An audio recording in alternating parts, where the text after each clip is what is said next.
उत्तर प्रदेश के मुख्यमंत्री योगी आदित्यनाथ गुरुवार को अयोध्या पहुंचे। बता दें, सीएम योगी का यह दौरा काफी खास माना जा रहा है। अपने दौरे की शुरुआत सीएम योगी ने रामलला के दर्शन के साथ की। उन्होंने सबसे पहले राम मंदिर पहुंचकर रामलला का आशीर्वाद लिया, साथ ही हनुमानगढ़ी पहुंचकर दर्शन किए। उसके बाद जीआईसी ग्राउंड में आयोजित समारोह में शिरकत की।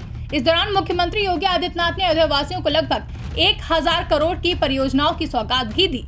यहाँ सीएम योगी ने जनसभा को संबोधित किया, साथ ही विपक्षी दलों पर जमकर हमला बोला। आप भी सुनिए। भारत माता की। अयोध्या की आवाज नहीं है ये। अब तो अयोध्या का उत्साह दुनिया के अंदर 7वें आसमान पर दिखना चाहिए। जहां तक मेरी आवाज जा रही है, ये उद्घोष आपका इतना गूंजना चाहिए कि पूरे देश के अंदर पहुंचे। भारत माता की। भारत माता की। भारत माता की।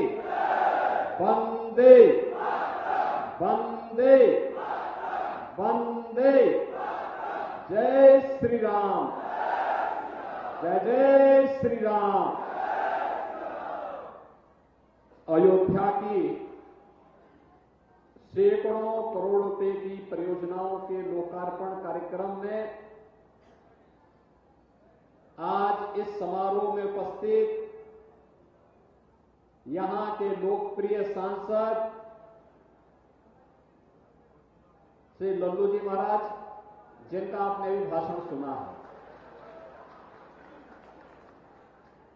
लगातार प्रदेश सरकार में मंत्री के रूप में, विधायक के रूप में, एक सांसद के रूप में अहर्निश दिन रात एक करते हुए उन्होंने अयोध्या को सजाने, संवारने और उस विजन को जिसके लिए राम भक्तों ने अपना पूरा जीवन समर्पित किया, उस संकल्पना को साकार करने के लिए जिन्होंने अपना पूरा जीवन समर्पित किया है, ऐसे श्री लल्लू सिंह जी, हमारे महापौर,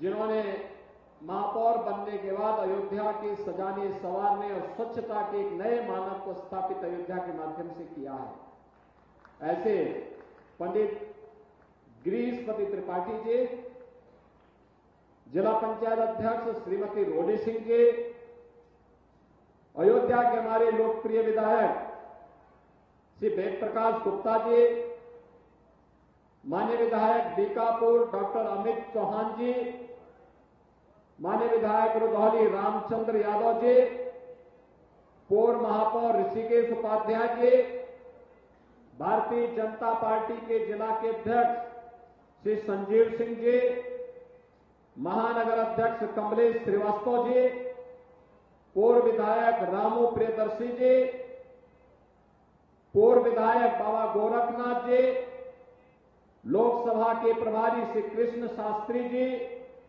महानगर प्रभारी श्री विजय प्रताप सिंह जी, डॉक्टर बांके बिहारी मणि त्रिपाठी जी, ओम प्रकाश सिंह जी, रामकृष्ण तिवारी जी, अभिषेक मिश्रा जी, अवधेश पांडे जी, भारी संख्या में अयोध्या जनपद के मेरे सभी उपस्थित बहनों और भाइयों, प्रभु रामलला के भव्य दिव्य और नव्य मंदिर में विराजमान होने के उपरांत इतने बड़े सार्वजनिक कार्यक्रम में मुझे पहली बार आने का अवसर प्राप्त हुआ है। मैं आप सबका हृदय से अभिनंदन करता हूं। जनवरी से लेकर के और 10 मार्च तक 1 करोड़ श्रद्धालुओं ने प्रभु रामलला का दर्शन अयोध्या धाम में आकर के किया और प्रभु की ऐसी कृपा, प्रभु की ऐसी कृपा कि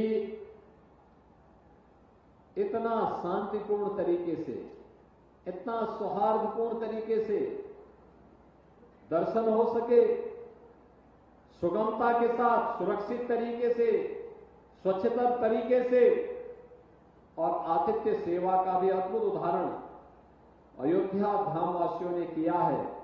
मैं उन सभी का हृदय से अभिनंदन करता हूं और इस दिन को देखने के लिए जो अवसर हम सबको प्रदान किया है, इसके लिए प्रधानमंत्री मोदी जी के प्रति बार बार कोटि कोटि अभिनंदन और अभिवादन करते हुए आभार भी व्यक्त करता हूं। बहनों भाइयों, आज अयोध्या का नाम पूरी दुनिया के अंदर गूंज रहा है।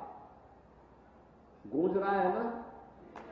आज हर कोई अयोध्या आना चाहता है ना? जो लोग पहले बोलते थे कि परिंदा भी पर नहीं मार पाएगा, अब 1 करोड़ श्रद्धालु तो ऐसे ही आ गए। बोलते थे ना, पहले लोग बोलते थे ना, अब आप देखो 1 करोड़ तो आज भी मैं आया था, पूरा भरा हुआ है, पूरा भरा हुआ है। मैं हनुमानगढ़ी जी का भी दर्शन करने के लिए गया था और रामलला जी के भी दर्शन करने के लिए गया था। मैं रामनवमी की तैयारी देखने के लिए भी आया था। अभी से तैयारी हमारी होगी।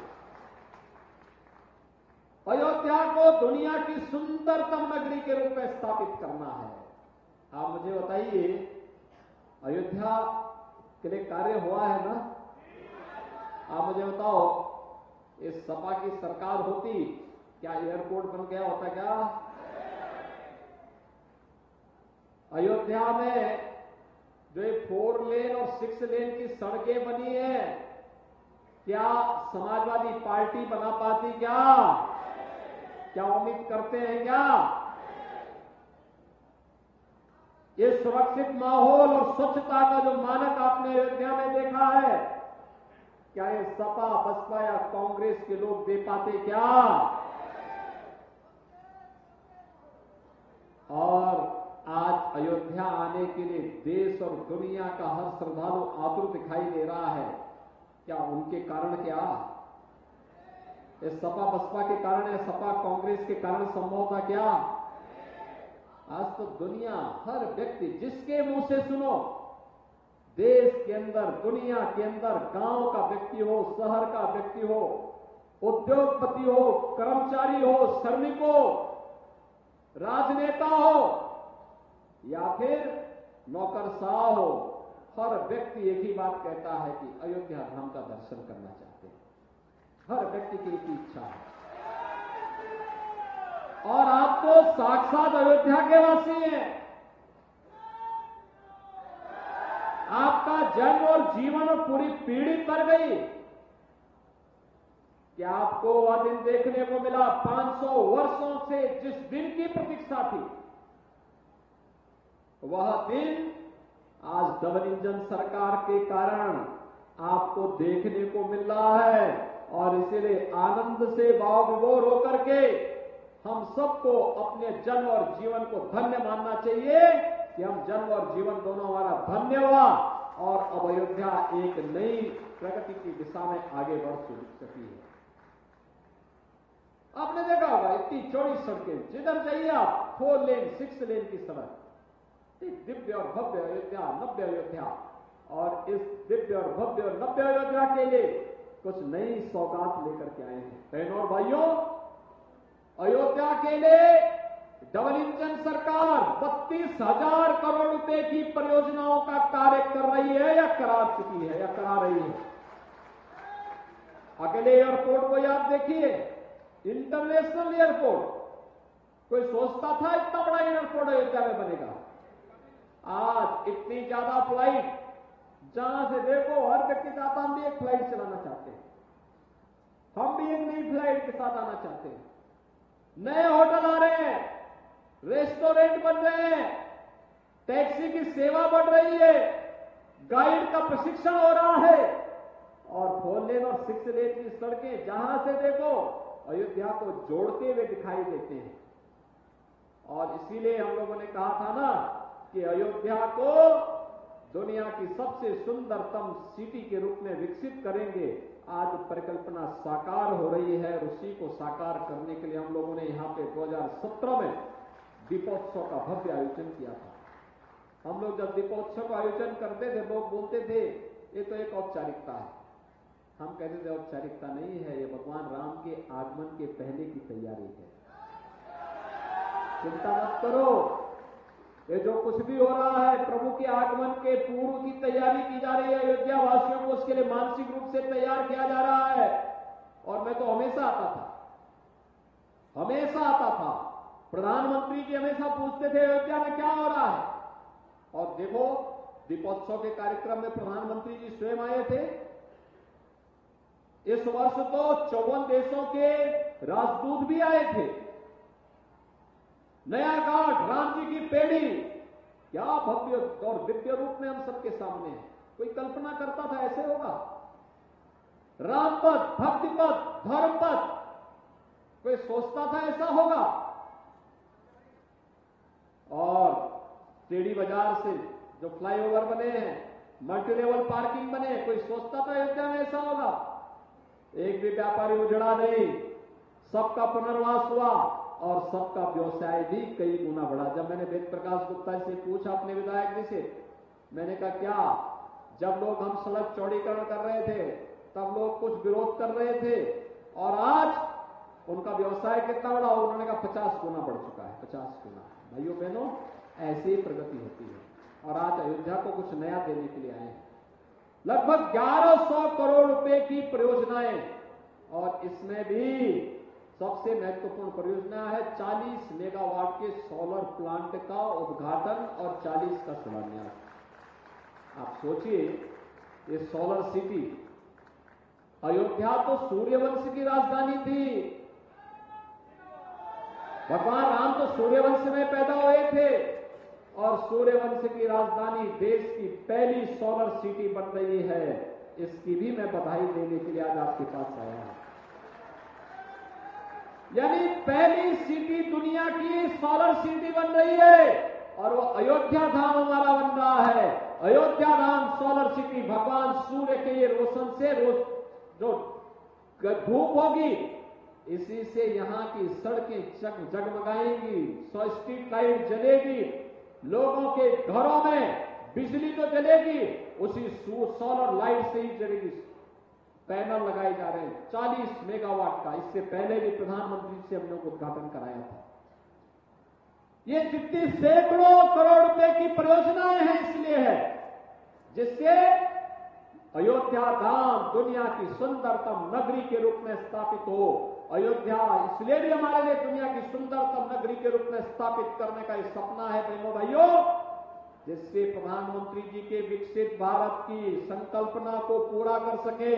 और विकसित भारत के लिए विकसित उत्तर प्रदेश आवश्यक है।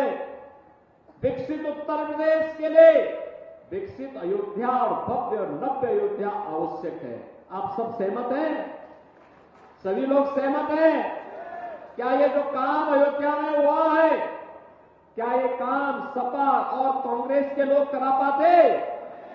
अरे मैं पूछना चाहता हूं अयोध्या वासियों से, दोनों हाथ लगे बोलो, क्या ये करा पाते? आपको लगता था ये कराएंगे? तो जब वे न आपकी आस्था का सम्मान कर सकते हैं, न आपकी आजीविका की व्यवस्था कर सकते हैं, न गरीब को अन्न योजना का लाभ दे सकते हैं, न गरीब को आवास दे सकते हैं, न उनके द्वारा किसी गरीब का कल्याण करना है, न दवा की व्यवस्था करनी है, न पढ़ाई की व्यवस्था करनी है, न किसी प्रकार की सुविधा किसी गरीब को देना है, न विकास के कार्य करना है, न नौजवान को रोजगार देना है, न बेटी और व्यापारी को सुरक्षा देनी है और न आस्था को सम्मान देना है, तो फिर इनको अपने सिर में बोझा बना करके ढोने के लिए हम मजबूर थोड़े हैं। इस बोझे को उखाड़ फेंको देश से।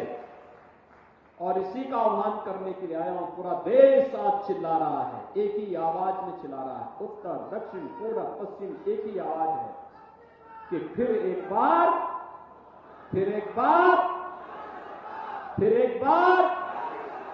पीछे से भी आवाज आए, फिर एक बार मोदी सरकार की आवाज फिर से देश के अंदर आ रही थी। फिर एक बार, यानी फिर एक बार का मतलब तीसरी बार मोदी जी जब आएंगे तो देश को दुनिया की तीसरी बड़ी अर्थव्यवस्था के रूप में स्थापित करके भारत को विकसित देश राष्ट्र की श्रेणी में खड़ा कर देंगे। और आज उसी के लिए हम लोग आपके पास आए आपसे कहने के लिए कि बहनों और भाइयों, हमारा देश विकसित होगा, खुशहाल होगा, हर चेहरे पर खुशहाली होगी, हर नौजवान के हाथ को काम होगा, हर किसान के खेत में पानी होगा, हर गरीब के सिर को ढकने के लिए छत होगा हर गरीब को भरपेट भोजन की सुविधा होगी, रोजगार की सुविधा होगी। और इसी के लिए सरकार कार्य कर रहे हैं। हम बहुत शीघ्र एक फैमिली आईडी प्रारंभ करने वाले हैं। फैमिली आईडी का मतलब अब तक जिनको जो योजना की लाभ मिला है वो तो मिलेगा ही, जिन योजनाओं का वो पात्र था नहीं मिल पाया है, फैमिली आईडी उसके बारे में बताएगी और स्वतः उस योजना का लाभ लेकर उसके घर चली जाएगी। ये योजना, ये कार्ड, यही राम राज्य है।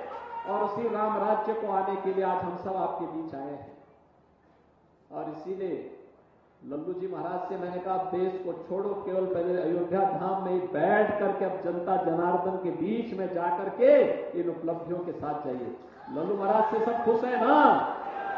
सभी लोग खुश है ना? सभी लोग खुश है ना? तो इसीलिए उनको लेकर के एक बार फिर मैं पकड़ के लेके आया हूं उनको कि भाई अब कुछ दिन कथा वार्ता अयोध्या धाम में ही हो। सब सहमत है ना? तो उनको फिर से पार्टी ने यहां प्रत्याशी बना दिया और वे फिर आए हैं पूरा अखाड़ा सजाने के लिए। सभी लोग सहमत है ना? सभी लोग सहमत है ना? ऐसा सरल, सहज और मिलनसार व्यक्तित्व, एकदम रामधुन में मस्त रहते हैं।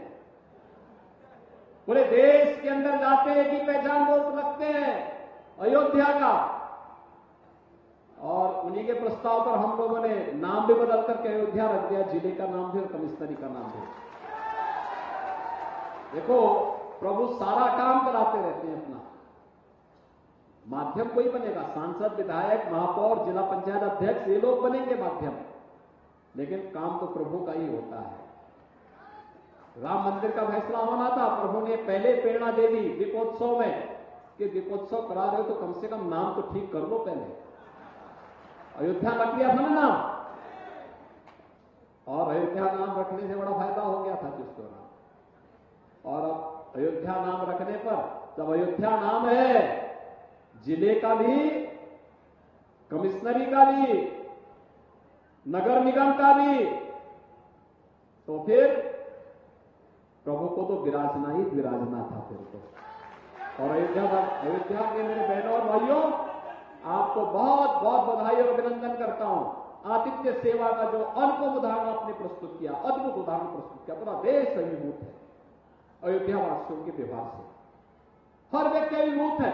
अब आप देश के अंदर कहीं जाएंगे, लोग सिर माथे पर बिठा करके आपको सम्मान करेंगे।